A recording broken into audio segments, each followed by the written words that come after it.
laki ng solar farm dito. Ano, kabilaan.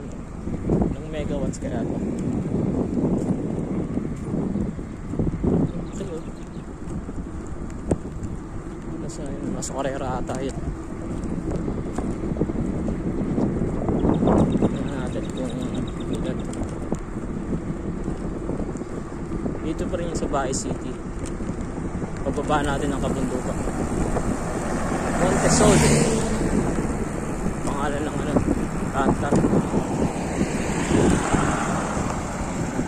Ng DC Energy.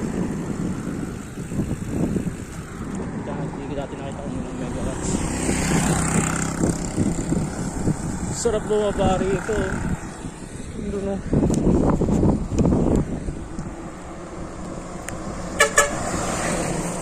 Diretso. May mga liguan pa rin. Pero may mahabang diretso na palusong. Pero kung ano ka dun, kung paakyat ka naman dun, hirap din. Medyo makulimlim ngayon dito rin. Ay, makakambon na nga eh. Kaya nga muna tayo dito. Tatay tayo natin.